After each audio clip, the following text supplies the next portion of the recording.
Lochani Batu Beketu, can you please ask Mr. Malema if he's ready to change open border policy, because it's alleged that the open border policy destroyed his party. That's a message there from Legasa.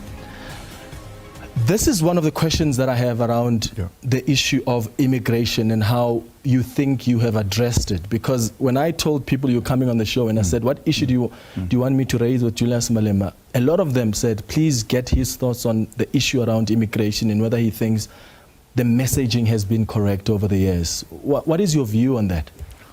My brother, in 2014, I was told to change land expropriation without compensation because the messaging is not right. They will always find something to attack you. They split hairs. And when I stood firm on land expropriation without compensation, they were even doing campaigns, giving people title deeds.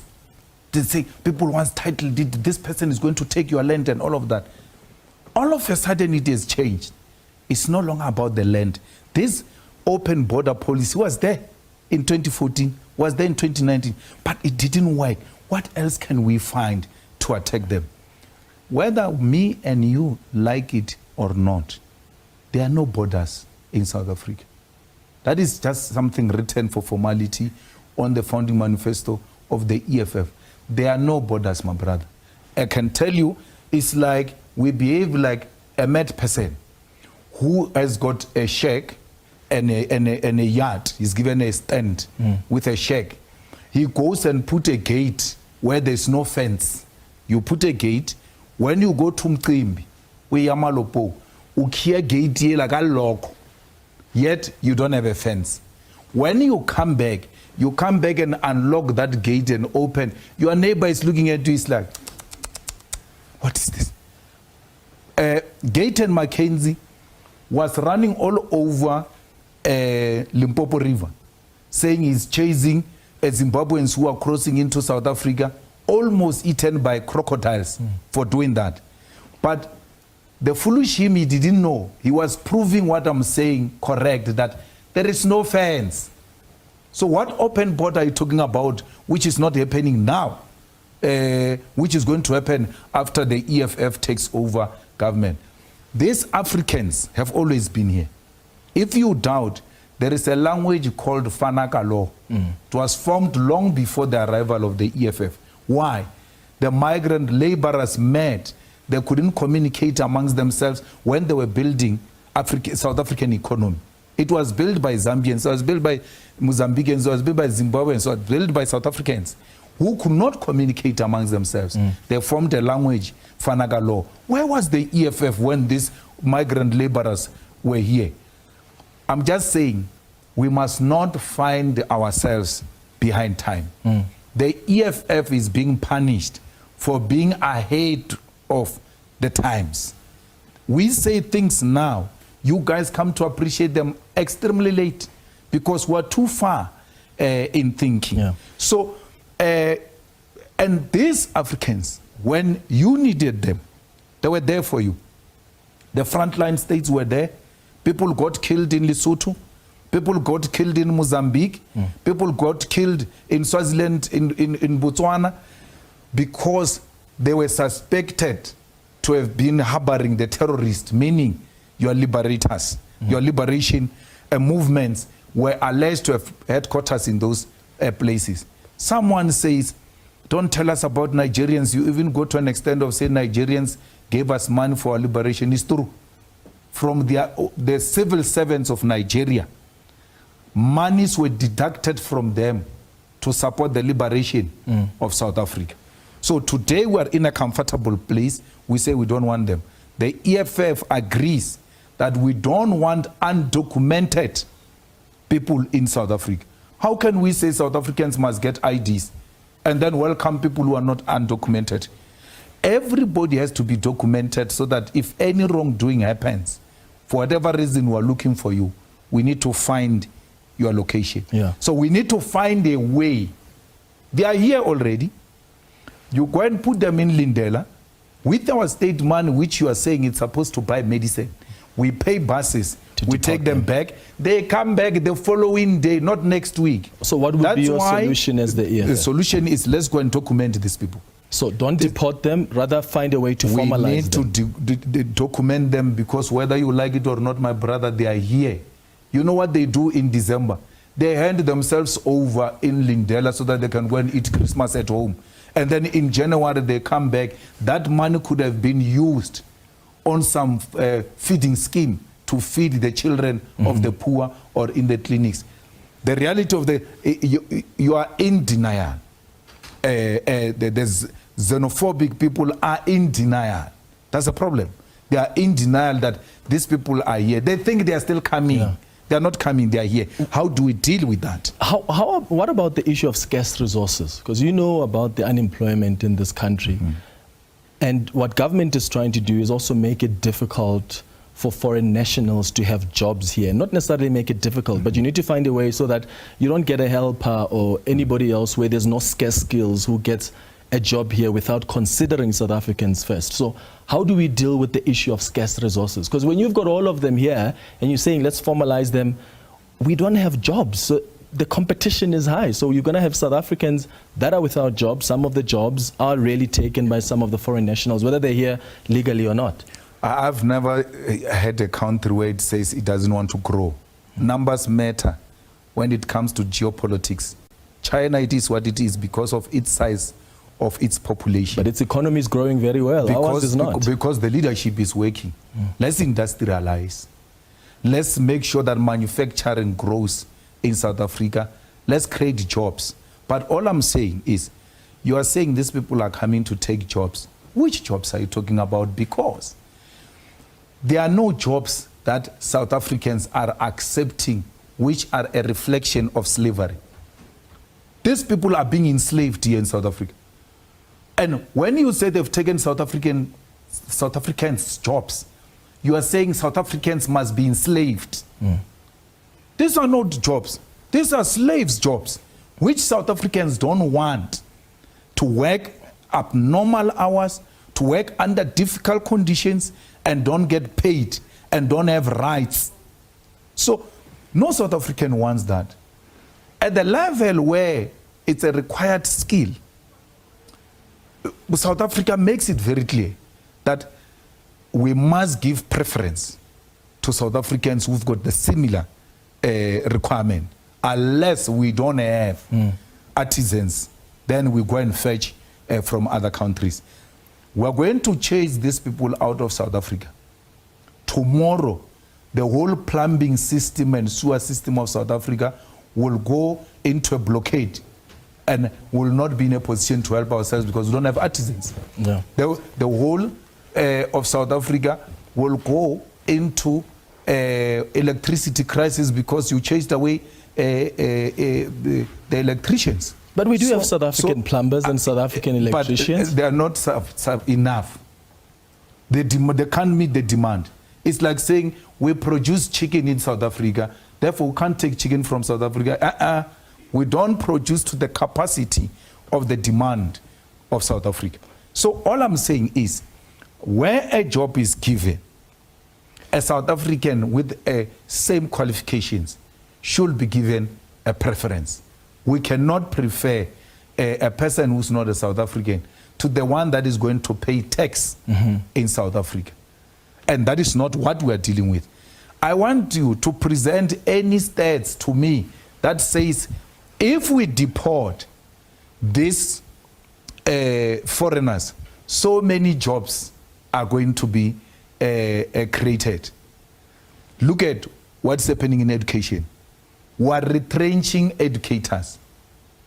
Not because foreigners have taken the positions of educators. We don't have the political will to sustain those jobs. As a result, they're going to be lost. Not because of any foreigner. The steel factories have closed down, not because of any foreigner. The infrastructure in South Africa is decaying because there is no leadership that wants to look after that. It's not a foreigner. Manufacturing, which used to be the biggest contributor to our GDP, it has actually been replaced by finance, which doesn't create a lot of job opportunities for our people. But you know that if you go into manufacturing, you are going to create a lot of jobs. A factory, manufacturing used to account for thousands of jobs, more than 150,000 jobs in manufacturing alone. Today, you can't count more than 80,000 of jobs in manufacturing. So you can't say the foreigners have actually, the jobs are still, the 150,000 of them, the foreigners have taken them. No, the factories have closed down and jobs were lost, not because foreigners came in, but because the financial sector has overtaken manufacturing, and financial sector does not want to deal with industrialization. Anything long term, the financial sector does not want to support it. Why? Because they deal with hot money. They deal with what short-term investment, and they don't want anything to do with long-term investment. Let's talk about the EFF electoral performance. Yes. It wasn't the best of results. You're now under 10%. Do you think that part of the problem, I'm sure you've done your assessment by now of whether or not some of the things the EFF did or said were a result of that electoral performance. And I wonder if your approach in Parliament over the years was also a part of the problem in your view, because you did say after elections that our strategy is now going to change. You're not going to see us shouting and being kicked out of Parliament. We're going to no longer disrupt parliamentary meetings, but instead focus on playing a robust opposition. Do you think that also affected your performance? No, that is what sustained the EFF. You can't introduce yourself like you have been here. You ought to introduce yourself in a manner that you will be felt that you have arrived. So you must learn the law of presence. So for the past 10 years, we're establishing the presence of the EFF in Parliament through the approach and through our regalia, which was a reflective of representation of the working class. We never lost support because of that.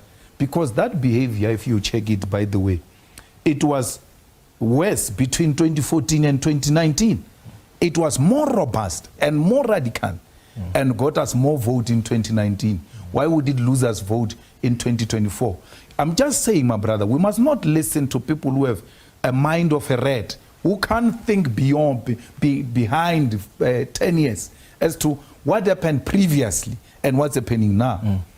Then we get numbers in 2019, which we never expected. Boom, in KZN, 350,000 to the EFF. When we look at why did we get this result, it's because there are people who are angry with Cyril Ramaphosa in the ANC and who are fighting for Zuma, and they've got no home. That's why they ended up taking cover under the EFF.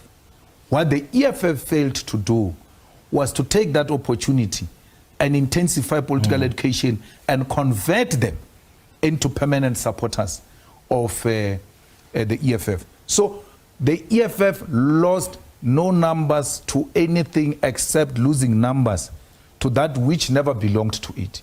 And EFF did not take effort to win it over. It just took it as obvious that these people are ours. Whereas when Marshall was giving us results in KZN, in 2019, we were actually shocked. He says we passed 100,000. We passed 200. I said, don't play such games. He said, hey man, we're coming this way. So we were shocked in 2019 by KZN performance the same way we're shocked now by KZN performance. No policy position. So let's take open borders. Why Mashaba did not get 10%? Because your measure of success, all of you, is 10%. That if you support an open border where there is African unity, you lose vote. Why didn't Mashaba get the votes? Why didn't the Lepantiti get the votes? Because he jumped there, almost fainted. Mabahambe, mabahambe. He got nothing close to 10%. Mashaba and Gaten Mabahangbe group combined still don't come close to the EFF. But they're not as old as the EFF. And they still did not get what the EFF got when the EFF was their age. Don't forget that. So you must compare those things. Yeah. Don't be ahistorical. Yeah. Let's talk about so how do you crystallize that support though? Are you, because the MK party really ruffles feathers now. Yeah. A lot of parties, Yeah. including yourselves, Yeah. are feeling. How do you go back to the drawing board? My guy, we lost less than 1%, but you guys are projecting us as if we lost 17%. The ANC lost in this election, but the ANC is being covered with the face of the EFF, the same thing you did with VBS, to put the EFF to be the face of VBS and not the ANC. The ANC lost big time. The EFF is going to regain its lost ground because the EFF, its policy and its leadership did not do anything wrong to offend South Africans. If anything, we're working very hard, and we're the only organization that works very hard for South Africans. None of these organizations put boreholes. None of these organizations renovate old age homes. None of these organizations, as organizations, take children to schools, re-gravel the roads, try to patch the potholes, try to create some bridges for our communities. The EFF does that. None of these people do what we're doing. Speaking of EFF, it's also a matter that has come out a lot for the organization, even before the elections post. There's now an affidavit by Chief Matodzi, and you have spoken already responding to that in some way. The question I have, though, is when you look at Sgamega, right, as a company, have you personally received any monies from Sgamega? Because Sgamega was doing business with Vele Investments. Vele was receiving money from VBS. Did you personally receive, or any of your family members close to you receive any monies from Sgamega? As a neutral, journalist, you should be knowing that I was cleared by Parliament Ethics Committee. All of this, that which you are asking, were alleged and sent to Ethics Committee in Parliament, where the ANC was still in majority. They still could not find me guilty because I've never done anything wrong. None of my families have ever done anything wrong. If anything, I said in that Parliament that you are talking, and I was saying this to Kumbuzu, you are talking about VBS. You want to know more information, what is VBS? Ask the minister next to you. And I was referring to Thembi Nkadime, who had taken money to VBS, and today she's in trouble. You know why she's in trouble? It's not because of VBS, because she went to fight for the independence of the NPA. Patoi wants to hand over NPA to those guys of Zondo Commission. They want recordings of Zondo Commission from her. They want all types of things. And Batoi wants her contract extended. And when Thembi put her foot down, they went for her. Because those guys who were leading, I don't know, they were like the prosecutors of Zondo Commission. Evidence leaders. Yeah, evidence leaders. They are now working for NPA after they referred the Zondo Commission report to NPA and said, guys, you will decide if you want to prosecute or not on that side. Then they go and catch the javelin on the other side, wanting to prosecute the people. They said, we are done with them, you will make a decision. So she says, how? How do you do that? Okay, the recordings. She says, give me, recordings is these things of spying. They were spying on us, listening to our phones, listening to, listening devices and all of that. All of that, the custodian of that is the Department of Justice. So she has put those things safe under whatever administration. But Toy says, bring all the recordings to me of the Zondo Commission. She says, no, it doesn't work like that. You say, I want Clement's recordings, and these are the things I want in the recordings. Yeah. The Department of Justice, they've got their own mechanism. They go and listen, take only that part, and then give it to Batoi. We don't want to know your girlfriend through Batoi because you'll be hearing the things she's not supposed to be hearing if she gets all the recordings. Yeah. So they want to kill her because they want Gwede, they want all of them and all of that. We don't have a problem with that. But they are now using VBS as a smoke screen. She did not commit VBS now as a Minister of Justice. Why was she not the face of VBS when the EFF was the face of VBS? What happened now for them to go for her? Because she came from that VBS arrangement in Polokwane to become a Minister of Cocta. Is it allowed that you can be a Minister of Cocta even if there are allegations of corruption, but not Minister of Justice? Where were these allegations? What about Brian? I mean, I don't know if he's a member of the organization, but he's had to pay back over 4 million rand back to people who are handling what's happened with VBS now. You are the people that are fighting for those that have benefited anyhow to be held accountable. Have you asked Brian the questions like that, Floyd Shivambu's younger brother? No. It's not my place. Why should I go around asking members about what they are doing? You are right. You are saying people are being held accountable. And when I heard that is paying back the money, that is part of being held accountable. Zuma paid back the money. Zuma also paid the VBS, if he did, a bond, which he got.